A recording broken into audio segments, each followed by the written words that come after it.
Good afternoon or almost good evening, everybody. You're very welcome to our Get Exporting Everything You Need to Know webinar series. This is actually the last of our three webinars talking about the Get Exporting program. And yeah, you're very welcome to join us on the end of your day. So together with my team, we're going to just talk to you through a little bit about what to expect from the Get Exporting program. And really the key remit of the program is to create the next generation of Irish exporters. And if you're joining the program and you have the ambition to export, but don't know exactly how or where to start, whether it's the UK, the US, or Europe, then you're in the right place to learn some more about what to expect. But before we go into some of the content, I'm just going to hand you over to some of the team to introduce themselves briefly. So over to you, Linda, first. Thanks, Manus. So my name is Linda Earlie, and I am co-managing the program with Manus, managing the I suppose Irish capability development side of the business, sitting within the Leo Centre of Excellence in Enterprise Ireland. So Deanna. Hi everybody, my name is Diana Cunningham. I'm on the Get Exporting team, and you probably know me as the first point of contact based in our headquarters in East Point. And Oran. Hey everyone, how you doing? My name's Oran Bambrick. I'm a senior market advisor with the new exporter team based in New York. So thanks, Oran. And just to myself, I'm Manus Rooney, and I'm also one of the program managers here for the Get Exporting program. So just as a quick introduction, again, the Get Exporting program, it's been designed as a national exporting program, and we're doing this in conjunction with our partners, Enterprise Ireland, Trade Ireland, the local enterprise office, and Údarás na Gaeltachta. So putting the years and years of experience together to develop this program. Before we just go into the agenda for this afternoon or this evening, just some housekeeping. So we will be recording the webinar and it'll be available after the event. And there's also a Q&A function available so you can see from your control panel, and feel free to enter any questions there and we'll pick them up towards the end of the session. Okay, so we'll just kick off and a little bit of the agenda and what to expect. Okay. So we've done our introductions. I'll give you a little bit of an overview of, I suppose, the key reason why we're here is to why export. So it's a good reminder just to understand why exporting can be such a valuable piece for an Irish SME. We'll hear from the past participants. This is the second iteration. We have had a pilot program, so we've learned a lot from the last year, and we've brought that into the next iteration of the program. So we'll hear from some of the experiences of our previous participants. We also, as part of today, we wanted to give a flavor of some of the content that you'll experience. And no better way to do that is to bring in some of the experience from our teams overseas. So Oran will lead this and he'll focus on a really relevant topic about pitching and researching and crafting that value proposition for buyers. And that sometimes takes a very different sort of nuance to what you might be used to on a domestic market. We'll then have a look into the program structure itself, the format, the objectives, and how that is structured from the start to beginning and the end. And finally, we'll hear from some more of our previous participants, followed finally by Q&A. So we should have you wrapped up in about an hour or so. And yeah, let's just jump straight into the content. So the first question really is why export, and it's a good understanding as to get a sense of why we do this in the first place. But the first point is often diversification. So diversifying your business away from the domestic market has a number of benefits. I think we can all look back in recent history where we've seen some shocks to the national economy, which has affected our businesses. But having the ability to spread that risk or spread that opportunity into additional markets allows that more robust business. And we see that in the companies we've been working with over the years. So the ability to spread that risk into multiple markets, and then it minimizes, of course, your dependency on the domestic market locally and whatever shock that might happen. It's also worthwhile noting that a diversified business is also very attractive from an investor or banking or funding perspective. So if you are looking for funding or investment, a diversified business is a much more stronger candidate for funding and investment. Increased revenue. So we live on an island. It's a small country, population of about 5 million. That's equivalent to the population of Scotland and the greater Birmingham area. So we're small, so we're very close to some of our larger trading partners, where the potential for revenue is simply much greater. So greater opportunity, greater revenue opportunity off the outside of the Republic of Ireland, and that has also the ability to drive economies of scale, whether it's for your people, whether it's for your assets, your capital, your machinery. So you can get more margin, more efficiency by increasing that turnover with export markets. Also, there's a point that's often well made is around enhanced knowledge. So again, we operate in a small, limited market in Ireland, and by exporting, you can tap into real sort of centers of excellence. So if you're tapping into the automotive industry in the north of England, these centers typically have clusters and ecosystems that you can build yourself a business around. And that ultimately provides you some real insight into global best practice of how these industries operate. It also is an incredibly useful source of information that might inform product innovation, service innovation, product development. So by tapping into centers of excellence and key customers and key segments in international markets really builds the insight and the leadership of your business internationally.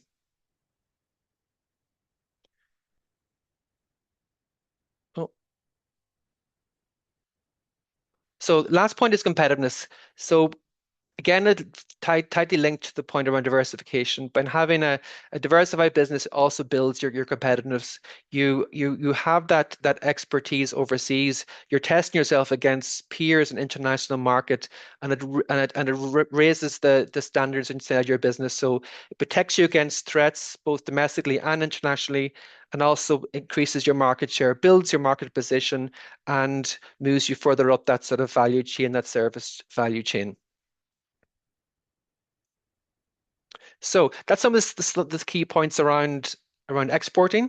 And what we thought we might do first is just have a quick look back on some of the previous participants. And we're going to hear from one of our clients called Mags, and she'll go talk you through some of her recent experience from the program.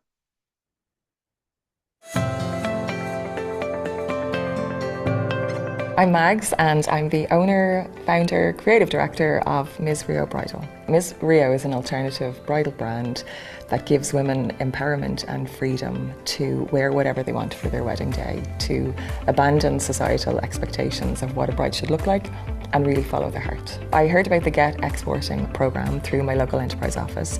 They would send out circular emails of different events and programs and seminars that they have coming up. The value from the program was just immense. You're given the space and the direction to think about your business in a way that you've probably never thought about before. Each in-person workshop was building towards creating this export plan with your mentor. You had to examine every part of your business, from your sales channels to your marketing to logistics to what areas, what other markets that you wanted to enter, and have a good reason as to why and what path you were going to take to get there. So you came away with a really solid plan. Following the program, we embarked on an entire relaunch and rebrand of the business. What was kind of coming through during the program was that our brand positioning and even our brand colours just didn't really suit the direction that we were going in. We were about to launch a really kind of exciting collection called Daughters of Ireland. So it just brought about kind of a whole breath of fresh air into the company and excitement, on the next chapter.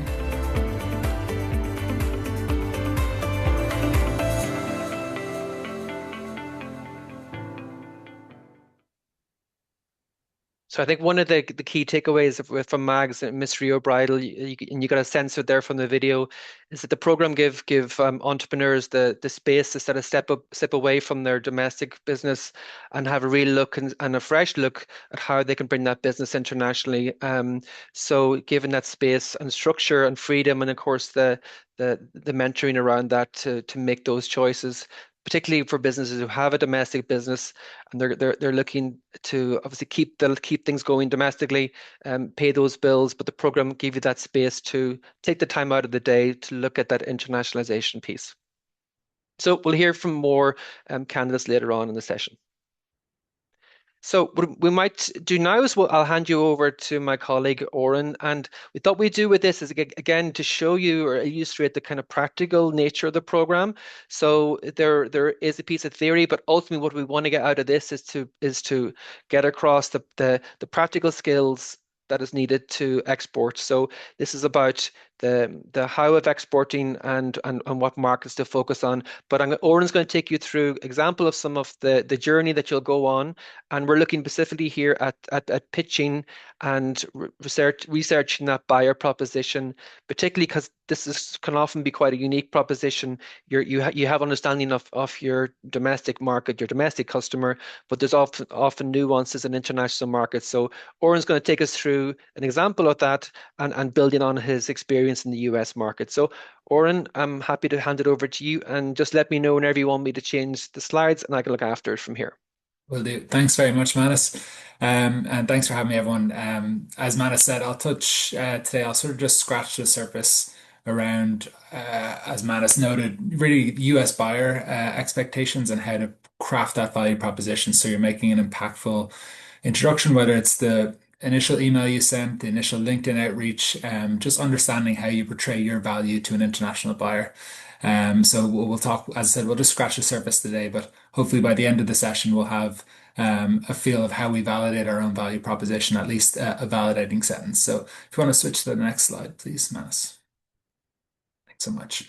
So yeah, so here's the agenda for my session today. So as I said, we're going to explore really the US buyer expectation and selling style. So selling in the US is quite different, and we'll touch on the ways in which it is, but buyers do have an expectation of the clarity of communication, what value they're looking to be, what information they're seeking from you in the initial interaction. So we really want to help you guys prepare and sell in the style that the US buyers are used to experiencing.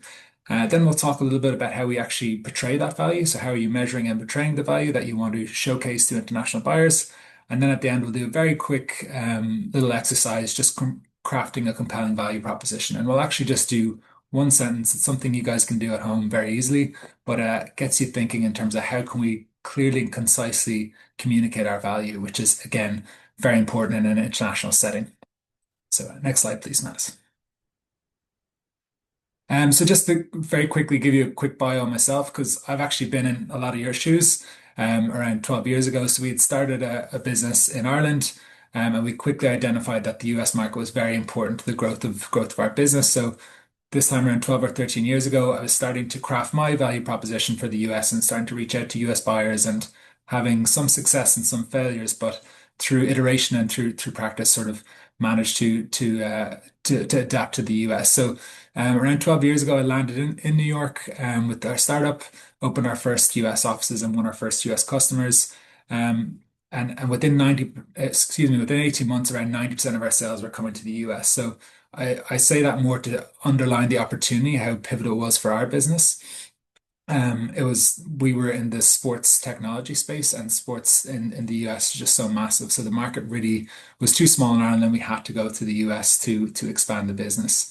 And what I found again was a very different style of selling. So I had to quickly adapt from the Irish style of selling, which we'll cover, into a much more clearly concise, sort of value-driven sales style. So after that, I left that organization in around 2017. I joined Enterprise Ireland in the West Coast in San Francisco, and then moved back to New York with them. And then for more masochism, I joined another startup, and we started another business. And I led the sales and revenue for that organization. So again, learning how to sell from pre-rev, from pre-sales to create a compelling value proposition to our buyers. And we managed to scale that company, and we were acquired by a public company in 2024. And then I rejoined Enterprise Ireland around 3 months ago as part of the new exporter team, which I'm delighted to be part of. So you can go to the next slide, Manus, please. But all that is to say, just I've been in your shoes. So again, please learn from my mistakes and some of the limited successes we've had as well. So as I said, we're going to start off by looking at that US buyer expectation and selling style. So if you want to go to the next slide, thank you. So on the left here, we'll see, I guess, probably what we're more used to is the Irish selling style. So it's very trust driven, it's very relationship driven. We're fantastic storytellers. So it's a little bit more nurtured and building rapport and relationship, as I said. It's a little bit more considered. So it wouldn't be overly pushy, overly salesy. We wouldn't be, following up 3 times a week and so on. And what I find again, it tends to be quite referral heavy, because again, small enough island, small network. Referrals tend to be a decent way of selling. But as you come to a new market, you're starting from zero relationship, zero trust, zero referral again. So just as we look to the right side, the US selling style, which I'll cover in a good bit of detail now in a moment, is really ROI driven. So what's the return on investment? So a lot of the US buyers are sort of asking, what's in it for me? If we spend 20K on this software, are we going to save money? Are we going to make money? Are we going to save time? What is the return on investment? They really focus on outcomes. So they're less concerned about features and process initially. They really want to focus on what are you going to, again, what are you going to do for us? What's the outcome of working with your organization? And in the US, there's just so much noise. People are selling, my inbox is inundated with people trying to sell me things and sell our organization things. So there's really so much noise. You have to be very clear in terms of what the value you bring to the buyer. And that leads us to directness as well. So that again, that's US sales style is much more direct. And as I pointed in the final point, follow-up is expected. So you're expected to follow up 2, 3, 4, 5, 6 times. It's not being rude. It's just part of the sort of sales cycle as well. So that's at a very high level, some of maybe the differences between the two. But we'll delve a little further now in a moment. So if you want to go to the next slide, thank you. So these two pictures on the left is sort of how I see the Irish selling style versus the US selling style. So the Irish selling style is usually, here's all the things we do, here's everything about our organization, here's all our features, here's who we do it for, etc., etc. So it's, often when we have Irish companies landing to the US, they send me what the outbound they're sending. So the emails they're sending, they're very, very long with maybe 12-page deck, or they're sending, essays for emails. And even when we're on calls, we see them, talking for the first 10 minutes, talking all about their business and sharing every feature and every part of their business. While the US style is very much really concise, clear, what the value we bring for your position, right? So instead of these scattered puzzle pieces where we're sharing everything and we expect the buyer to sort of put that together and understand where the value is, the US buyer really says, just quickly give me your value and what it means to me. What are you going to do for my role? What are you going to do for my business? So that clarity and concise nature of communicating is especially important when you're selling into the US. Just the next slide, please. So what I often say is, the US buyer, they want to buy the house, not the hammer. Okay. So they really focus on what the outcome is. What is the result?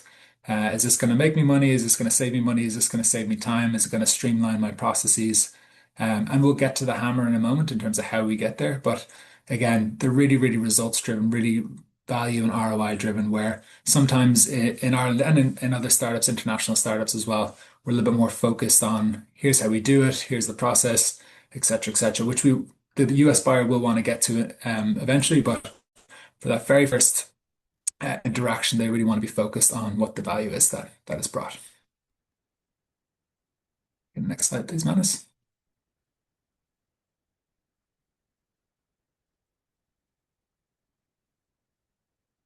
Can we go to the next slide, please? Yeah, I'm there. Do you see it there, Oran?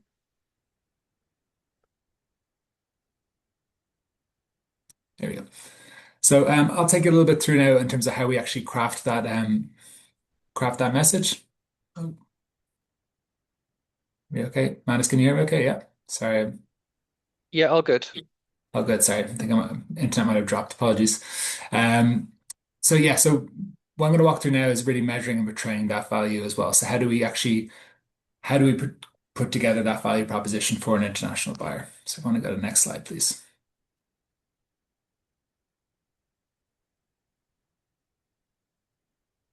So this, in a very basic form, is essentially how we want to put together our value proposition, right? So we want to focus on X, Y, and Z, right? X is the value you bring, right? So what is the benefit of using your service, your tool, your product? Y is the relevant use case, and I'll touch on all these in terms of why they're important. But Y is really what's the logo that looks like my logo if I'm a buyer, or what's the relevant use case in my vertical. And Z is the metric that backs it up, right? So at what percentage or what rate or what is the vanity metric that helps back up the evidence that you're doing that at a differentiated pace or amount. So if you want to just skip to the next slide. So essentially is we do X for Y by Z. That's as simple as the sort of validating value proposition sentence needs to be. So very straightforward, but it's very, very effective. And we'll walk through some examples in a moment. But let's tap into each of those. Let's talk a little bit about the X, Y, and Z. So Manus, if you want to skip to the next slide. Thanks very much. So let's talk about the value you bring, right? So as I said, we were selling in the sports tech space with our first company. Um, we found it hard. We were selling it to sports teams predominantly, and we actually found it hard to get into Shamrock Rovers and Bohemians and so on in Ireland and in the UK. But we actually found it quite easy within a first month. We were in talking with the Knicks and the LA Lakers and all these big teams because we were very clear about the value we brought. So in that selling style in the US, if you can say that we can make you money or save you money or differentiate your organization, the doors do open. So being very clear about the value you bring can be massively beneficial and being very direct with it in that US style. So I always say there's a need to have and a nice to have. So if you have a need to have, you're either making the money, you're saving the money, or you're saving them time, which correlates to money, of course, as well. So these are really, really compelling value propositions. So if you can say that to an organization, we're going to make you money, we're going to save you money, we're going to save you time, the door will often open, which is fantastic and a huge benefit of again creating that clear, concise value proposition. If you have a nice to have, which might be something like brand engagement or a competitive feature set, or maybe improved client satisfaction, that's good too as well. And of course, that's something that they'll be interested in.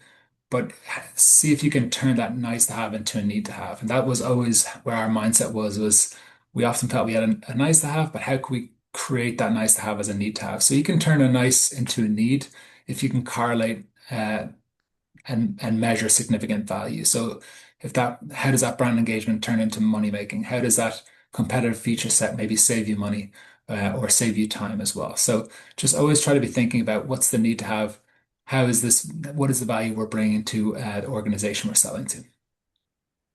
So if you want to go next slide, please.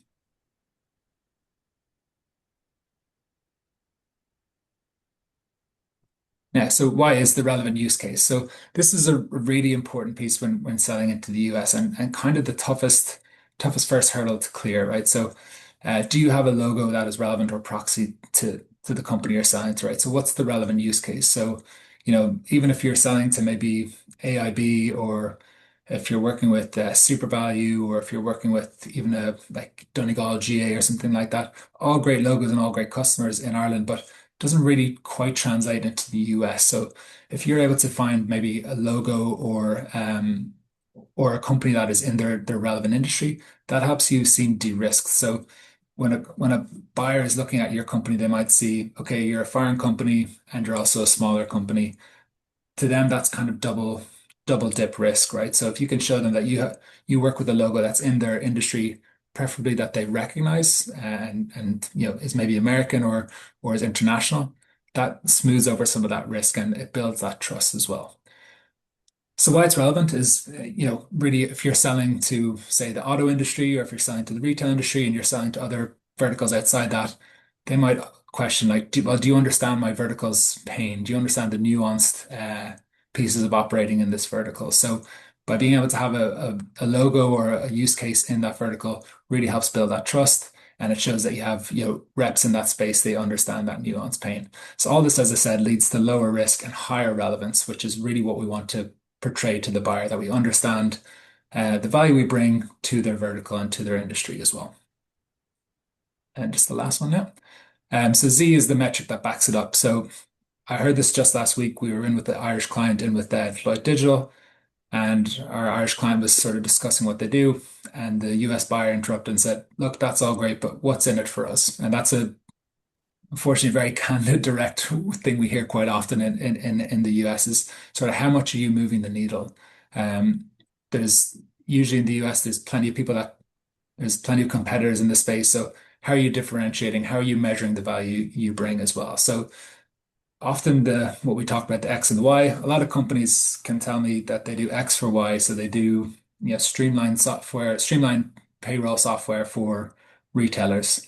But often they don't really actually measure the value that like how much time are they saving or how much money are they making for the company as well. So if it matters to your customer and it's what you say your value is, you have to measure it. So you have to have that metric that really backs up your case.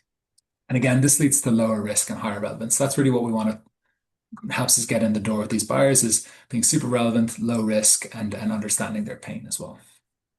So we'll get to the next slide, please. So let's put all that together, right? So again, it's the XYZ. How do we create a compelling value proposition that will help us unlock international buyers? So as I said, we do X for Y by Z. So I think most companies on this call can do this along. You can fill in the gaps here as well. So we'll just go to the next slide, please. So this is a really simple template that might be helpful for you guys to start with just a validating sentence. In the Get Exporting program, we really extrapolate this out. So we talk about what's your value proposition for your outbound. So how are you sending LinkedIn messages? How are you sending emails? How are you doing that across verticals and across personas? So we sort of build this out into your deck, into your demos, into your website, and so on. But let's just do the very tip of the spear, which is often the hardest. How do we get that initial sentence and let that sentence sort of permeate across the rest of our collateral as well? So again, we'll go back to X, Y, and Z. So X is the value you bring, so your solution's core benefit. Y is a relevant use case or example in their industry. And Z is your measurable success metric, right? So the rate, percentage, cost saving, frequency, the sort of the clip that you do it at. So here's a few examples of what that might look like. So say if you're a software company and you do, payroll transformation. So you might say we do X is the value. So this is streamlined payroll automation for mid-sized retailers, reducing processing time by 40%. That's a simple sentence, super clear, and you've already validated yourself. You've already made it pretty clear to the international buyer what you do and the rate that you do it at. It really validates you. It's compelling. And if I was in that space, I would open the door to that sentence. That's really, really interesting to me, right? So let's move it into another example. So say manufacturing. So say we're looking at, we offer reduced semiconductor manufacturing. So we do, and again, the value we bring is advanced chip manufacturing for, let's think of a relevant use case. So say we do it for an electronics firm like Intel, which is even more impactful that we talk about Intl. Again, this is a fantastic example that we wish we all had. But if we have an international logo or a logo that resonates in the US, is even more impactful in building more trust. And again, the rate that we do it at, the Z is lowering production costs by 18%, right? So again, really, really impactful, really clear, really concise. And then from the consumer side, again, B2C, this is maybe B2C tends to lean more towards the marketing side. But again, as we're trying to get in with shoppers or we're trying to get stocked, we can also offer that compelling value proposition. So say for a skincare product, we can say we do premium skincare for health conscious customers. So again, we're giving a relevant case study. And then the metric of success is, driving an average of 6 repeat purchases per year per customer, something like that. Again, trying to cut through the noise because there is just so much noise in the US and foreign markets as well. So there's 3 examples that, again, creates a clear, concise value proposition based on X, Y, and Z. So super easy to apply. But again, we've seen plenty of very big companies in Ireland come over and they struggle to even do this because they want to tell all the stories at once. But the more noise the more content that they push out gets a little confusing for the buyer. So the last one I've sort of highlighted here, this is the one that we used when we were first coming to the States, right? So or just sort of landed in the States. So we're in the sports tech space. We did an online trading card application, which is kind of confusing. So we just focus more on the value we brought rather than talking about, again, we're talking about the house, not the hammer. So we said we drive repetitive fan and sponsor engagement for the likes of Toronto Maple Leafs, which is a big Canadian buyer, which is great. So again, a relevant use case. And the metric we did it at was we drove 5 new daily engagements for the brand. So that was a really compelling value proposition. And as I said, we were struggling to get in with Shamrock Rovers and Donegal GA and Irish brands and companies in Ireland and the UK. But we were really able to get into big places like the Knicks, the Nets, the Jets, the LA Lakers, all these big organizations. And we ended up working with NBA teams, NFL teams, NHL teams, and so on, because we were really clear about the value we offered them. So that was one of the sort of validating sentence that we would have used when we're reaching out to buyers. And I've just added 2 different metrics below just because we would sell to different personas. Now, this is advancing a little bit, so this is maybe what we talk about again in the Get Exporting program. But we would sell to, so that value proposition we looked at, driving 5 new daily engagements for the brand. That was great when we were selling to the head of marketing. But sometimes we would also sell to the head of sponsorship or the CRO. So then we would look at that next red sentence of saying, well, we actually unlock new sponsor inventory and revenue. And again, it's the same platform, but we're just talking about the value we bring because we recognize that the value we bring to the CRO is a little bit different than the value we bring to the marketing head of marketing. So we would use different value propositions for different personas. And then the last one, sometimes we talk to the CTO or the data team, and we say, well, we actually help capture 90% increase in fan data for partners. And again, that was really relevant to their persona as well. So always being adapting of what the value we bring to the different personas as well. So that's a really easy template that you can fill out in your own time. We might email that to you guys after as well, so you can just fill in the gaps. But hopefully that gives you an idea of, really concise, clear communication to the buyer and being able to follow that X, Y, and Z rule of understanding the value you bring, the relevant use case, and the metric that you do it at. So yeah, thanks very much. Back to you, Manus. Great. Yes, great. Super, Oran. Thank you very much. Um, a really good example of the practical nature of the program, but also the nuances that exist of around selling in your domestic market and how that might need to be tweaked with the various reference customers and proposition into different markets. And a similar model would exist if you're selling to Germany or the UK or the US. So we'll take you through that evolution as you go through the program.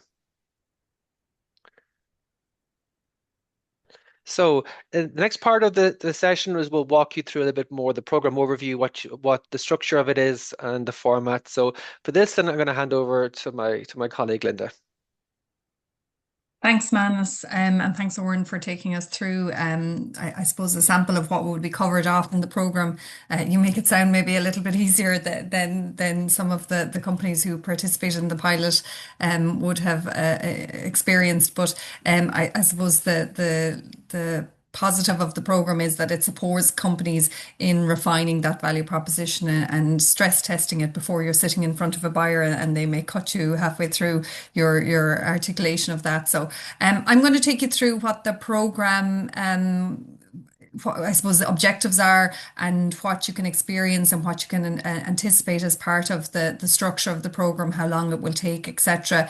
I know Manus has touched on this already, but just to reiterate that it is a national program being run in collaboration with Enterprise Ireland, Intertrade Ireland, Local Enterprise Office and Údarás na Gaeltachta. So the kind of key markets we're covering include Northern Ireland, the UK, US and Europe, and we have senior market advisors in all of those markets working with companies only who participate on the program. That's the priority, is that those market advisors are working with those client companies. So next slide.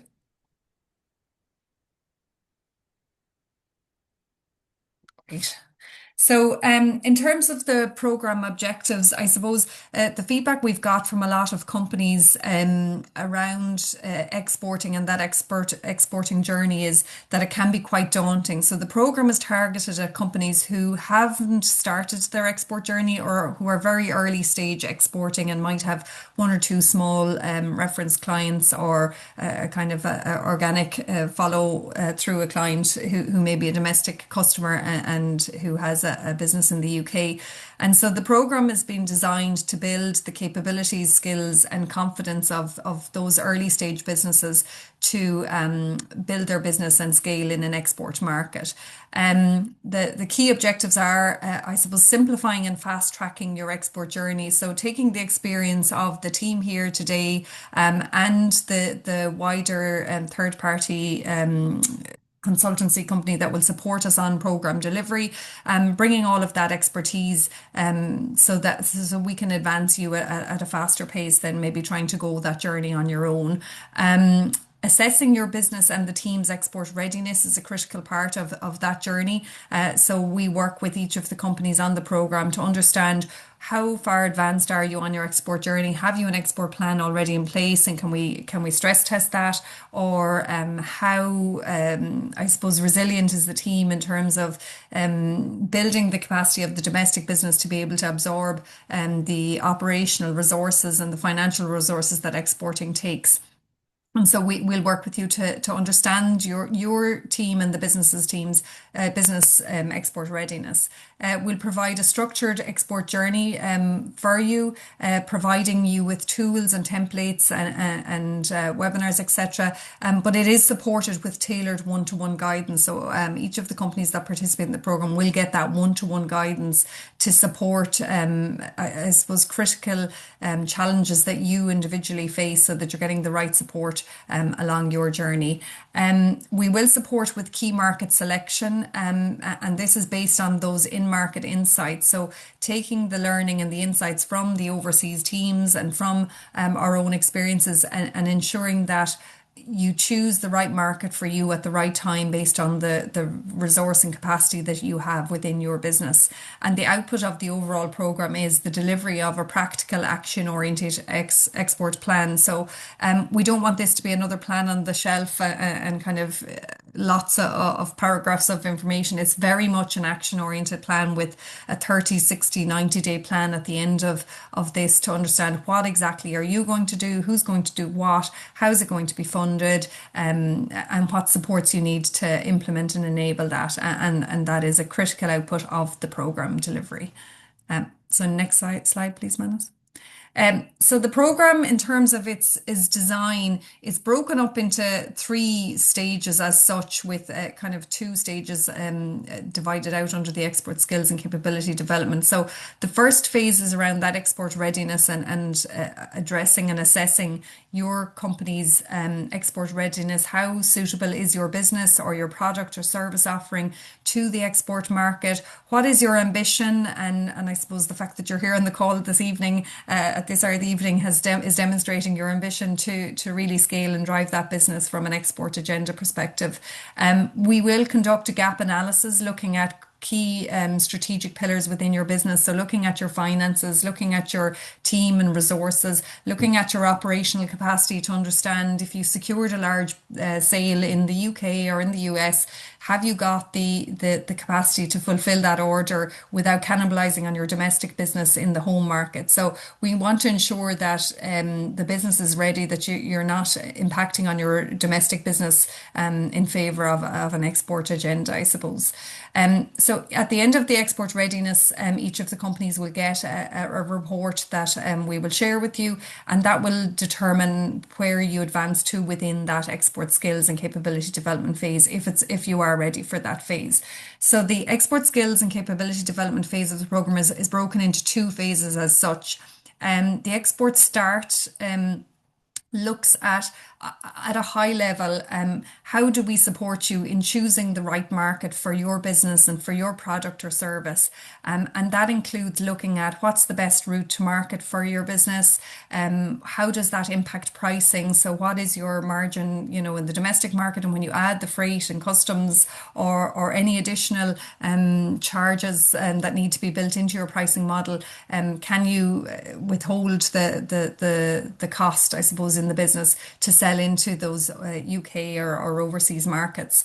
Look at any legal or regulatory implications. So if there's any IP or trademark or any regulatory conditions that need to be considered, all of that is looked at from the outset, so that we determine what is the right market for your business at that point in time. And a critical part of this export start phase is looking at your overall value proposition and how you articulate that for your chosen market. And I know Oran has taken us through that today in quite a lot of detail and with a focus on the US market. And I think that the idea that maybe what resonates with the domestic Irish buyer may not always resonate with a UK buyer or with the US buyer, and they may all differ, or as Oran alluded to, sometimes depending on who you're selling to in the organization, your value proposition needs to change. So that is worked on in quite a lot of detail in the export start phase. Then, if you have completed the first phase, you start to develop your export plan, and the in-market specialists. So we have recruited a panel of in-market specialists who have vast experience in overseas markets with sectoral knowledge and expertise. Those in-market specialists will review your market selection, will review your chosen value proposition and determine how ready and how much that resonates with a potential overseas international buyer or a Northern Irish buyer. And that then determines whether you advance to the export advanced stage. The export advanced stage essentially builds on that export plan and provides the more critical detail of how you're going to go about doing this in terms of a lead generation list. So at the export start stage, you may determine that you're targeting specific automotive sector, whereas under the export advanced stage, you will have a critical list of what companies you're going to target, who the key buyers and influencers are in those organizations, how you're going to go about doing that, looking at your branding and your marketing. It also includes critical workshops around pitching and selling so that you get to practice and rehearse some of that pitching for a buyer before you're actually sitting in front of any relevant buyer. And then it critically looks at the resourcing and finance capacity in the business and articulates how you're going to go about doing this, who's going to do it within the business, how is it going to be financed, what supports do you need, and all of that is articulated in a condensed short export action plan as an output to this. Critical to this is the in-market insights and bringing those into the journey as early as possible. Once a finalised detailed export action plan has been completed, companies will be progressed to the in-market testing and validation phase. And this very much ensures that we support you in testing your value proposition with relevant buyers or industry experts to ensure that it resonates with the buyers so that we're giving you the best opportunity for success in those export markets. How we're going to do that, Manus, if you want to move to the next slide, and what that looks like is the export readiness in terms of a time commitment. It is a one-to-one export advisor call with the export advisory panel. It roughly lasts about 45 minutes to an hour, and they will critique and I suppose query your export readiness against the various different pillars I discussed.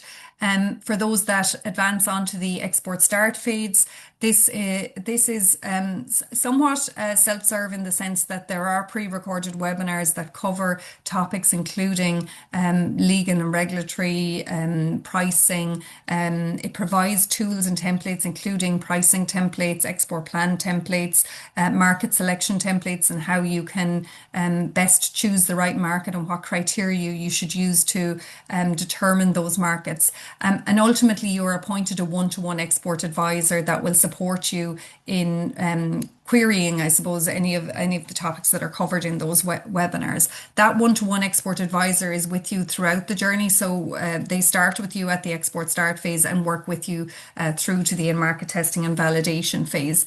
Where appropriate, we will host some facilitated market study visits. They could be around trade shows or potentially a group of cluster companies that might be relevant to bring to market. But that's very sectoral specific and it will be done on a kind of project by project basis.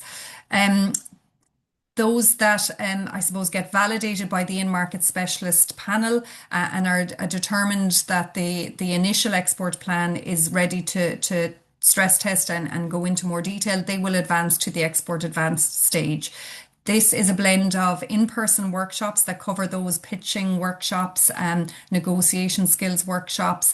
We will look at branding and marketing in those workshops, and also they'll be supplemented by online webinars. The one-to-one export advisor will continue to work with you, so it supplements kind of in between the workshop and the webinars. You will meet with your one-to-one export advisor at a time that suits you, and again, building on those tools and templates, we will continue to support you so that at the end of that phase, you have an export action plan that you can start to review and implement in the in-market testing phase. The in-market testing phase, the one-to-one advisor collaborates with the in-market specialist, and an in-market specialist will work with you in testing the assumptions, the value proposition that you have with relevant buyers or in-market specialists or in-market advisors to ensure that you get to understand whether that offering resonates with the buyer. Again, where relevant, we will host some market visits, and again, that will be done on a sector or cluster basis. The duration of the program, based on what we've seen in the pilot, we're saying that approximately it can take 8 months for a company to go from export readiness to in-market testing and validation. But that very much is dependent on the company yourself in terms of how much commitment and time you have to dedicate to this, what the resource capacity is in the business. There is flexibility built into the program. So at export readiness stage, if it's determined you have a solid export plan already in place, you could be advanced directly into the export advanced stage. So it is finding the right support for your business at the right time and how we best support you. So I would caveat that the duration of the program is dependent on your needs, and also there may be a case that you go through the export start phase and understand that there is an operational capacity issue based on the outreach that you've started, and we can pause at that point in time. You can work with your relevant agency to potentially build up operational capacity and come back into the program at a later date. So it will be a rolling program over a number of years. So just, I suppose, who the program is eligible to, Manus, if you want to go to the next slide. So the program is open to any manufacturing or internationally traded services business based in Ireland, irrespective of the agency that you're working with. So whether you're a local Enterprise Office client, an Enterprise Ireland client, a Nuaidhreas na Gaeltachta, or whether you've worked with Intertrade Ireland previously, or whether you're non-agency affiliated and you haven't actually worked with an agency in recent years, it's open to any Irish business that is in that manufacturing or internationally traded service space. The company, in terms of export sales, has to have less than 10,000 in export sales per annum to any export market, including Northern Ireland, to be eligible to participate in the programme.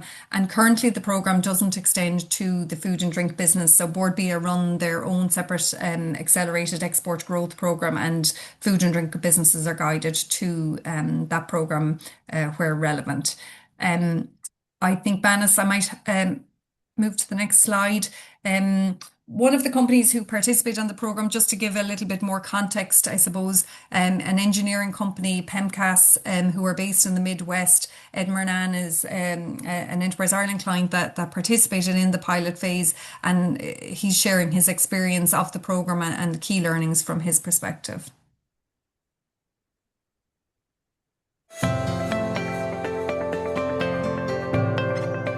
I'm Ed Murnan, the Managing Director of PEMCAS.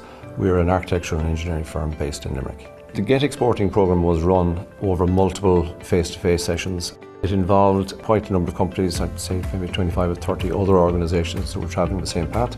They started asking you why do you want to do this? So it was kind of a little bit of existential kind of, who are you, what do you actually do, where do you add value, why do your customers do business with you? It moved on into practical things like legals and contracts, and whether you're going to be operating that market remotely, whether you need to have an actual office there with local personnel. Then it moved on to marketing, communicating the value proposition. What was new maybe to us was maybe just the particular geography that was recommended to us. We're still running an existing business. Most of our resources and efforts are going to stay running that. it's important to try and pinpoint exactly where the best opportunity is and the best chance of success ultimately will be. Being able to get that one-to-one advice with someone that's kind of been there, done that, it felt authentic. He had been operating in the market in which we were targeting a number of years himself in business, so he understood it very clearly and understood the detail. So that was invaluable, obviously. It's great to be able to draw on someone like that. We are down the road of implementing those steps, and we were delighted we were on the programme, and we would strongly recommend it.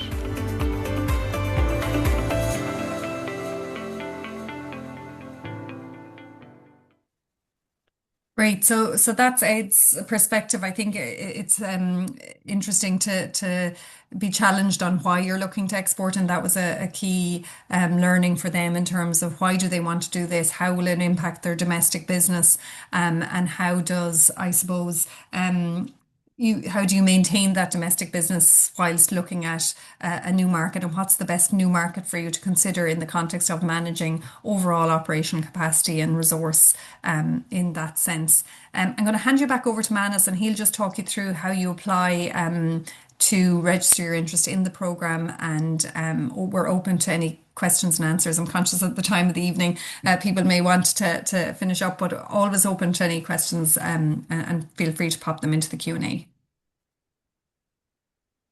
So thanks, Linda. So I want to just show you, I'll click on this link and I'll bring you to our campaign page. So hopefully this works. If it doesn't, just shout out. So this is the campaign page. It's hosted on enterpriseireland.com website. You'll hear quite a lot in the media at the moment, both in digital, online, and print and press, all talking about the Get Exporting program. But that essentially will direct you to this page. So this is our campaign page. If I scroll down, you'll see the program participants or program supporters. You can scroll down and see a little bit more from Ed and Mags, and also this is a client push me is also in the ICT. So again, example of some of the industries of the clients from the pilot program. So just a bit, two things I wanted to highlight. The first thing, if this program sounds of interest to you, then I recommend you click this register your interest here, and that will bring you to a very short form, a quick number of questions, and you can click this. And it asks some basic questions: the name of the business, your contact telephone number, email address, and also just the agency you're working with. So very quick number of questions there, and you fill that out, and the team, Diane and the team, will follow up with you then directly from there. So also just to the other part of that, if you want to learn a little bit more about the program, a bit more of the takeaways and structure, you can click on this link to learn more about the program. And we'll be constantly updating that. So some of the webinars that we've hosted this week will appear there shortly as well. So again, who's it for, what's provided, and what can this program be used for, again, how to apply. So again, that page will constantly be updated next week with the content, but as we go and progress, we'll add more to that. So that's also a very good place to bookmark. So that brings me towards the end. I think I'm going to go back to our slides here, and I think now it's a time for questions. So Linda, is there anything in there if you want to have a look through and send them our way if you like? Great. So the first question I have is, there's just one question at the minute coming in, and it's how many hours do you imagine a participant will need to put in during the 8-month time frame? And I suppose the program has been designed to be as flexible and agile in terms of kind of self-paced as such, where you can. So the first export start phase, these are all pre-recorded webinars, and they're probably about 5 1-hour webinars, and then there's one-to-one advisors. So up to 4 days one-to-one up to 4 1-hour one-to-one advisory session with export advisors in that phase. But you get the tools and templates yourself to be able to complete those. So it's done at your own pace. The second phase of the program is very much, there will be up to 4 half-day workshops or webinars that will take you through the various different pitching skills workshops, branding and marketing, etc. And then similarly, you're working with a one-to-one advisor for 5 1-hour sessions as part of that phase of the program. The in-market will depend on, I suppose, how robust the lead list that you generate and how we support you through that. So it is as such self-guided, and you can commit as much time as you want, I suppose, on that basis. So the expected start date is in Q1. We're aiming to go live in Q1 of 2026. We're just finalising the details, and that is that we'll be back to everyone once we get the expressions of interest at the minute, and we will come back to everyone with the confirmed start date in Q1.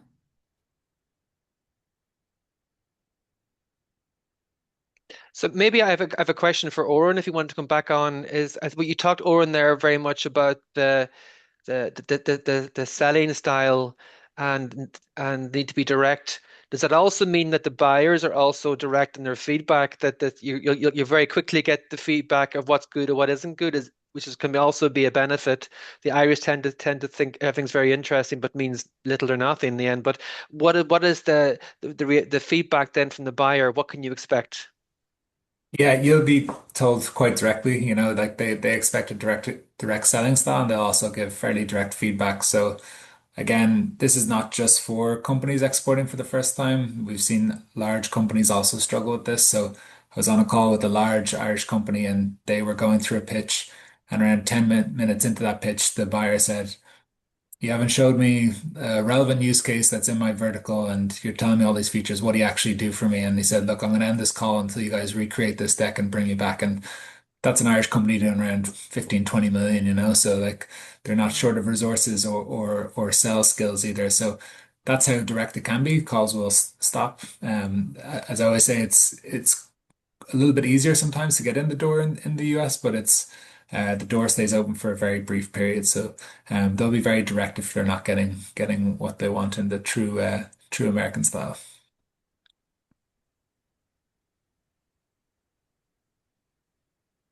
I think I have another question maybe for Oran while we have you on deck is around the validating that value proposition. So you craft your value proposition and how the overseas team typically work with companies to support that validation so that before you go to put you in front of a buyer, what does that look like and what networks that you've developed up over from an overseas team? I think that would be useful to I suppose articulate that a little bit. Absolutely. I think that's one of the key benefits that we can try to offer organizations as well. So before you go into that maybe very direct buyer conversation, and maybe you're still preparing and trying to round the corners off how you pitch, we can introduce you to, or at least try to introduce you into our network of folks that maybe are in a similar buying position, right? So the old adage of ask for money, you get advice. Sometimes you ask for advice, you get money. So we'll try to put you in those conversations where it's warm. You'll get honest feedback. You'll get pointers and preparation, and also not just on your pitching style, but also like the org structures are different. Maybe some of the buying pressures are different in say if you're selling to a company in Ireland and the US, they'll be able to give you that little bit of guidance to say, well, actually, our pain points are Y, so maybe just change the way you talk about that value proposition, or our buying pressure is Z. So that's a really helpful way to have that warm contact so you can do a sort of practice pitch, you can walk them through, and candidly what we get almost every time. I brought in one of our Get Exporting alumni from last year. We brought them on actually 7 meetings last week in market, which was super successful. So we brought them into Pernod Ricard, into Polestar, into these large organizations, and a lot of the feedback was just a little bit more concise, so just exactly what we talk about. So but again, we're really, that's as Linda, as you said, that's a big benefit of being able to work with our overseas offices. We're able to get you in those rooms so you can learn firsthand from those international buyers and give you that direct feedback. Great, thanks, Oran.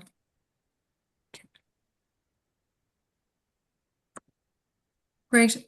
I think that's all the questions we have, Manus, in the Q&A, and I'm conscious of the time and our commitment for the hour. Yeah, listen, we've done well, 2 minutes to six. So Mhm. then all that's left for me to do is just to thank everybody for attending late in the evening. Thank you for showing ambition to come on the program and the session and learn some more. So if any of this content resonated with you, or you get a sense of you'd like to take your business international, but again, not sure how you can do that or where you want to start, then the best place is to click that link or register your interest, and Diana and the team will get back to you. So thank you for joining us. Thank you for your interest. If you have any other further questions, you can get in touch with us at getexported@enterprise-ireland.com, and we'll get back to you as soon as we can. So thank you and have a good evening. Thanks all. Thank you. Thanks, folks.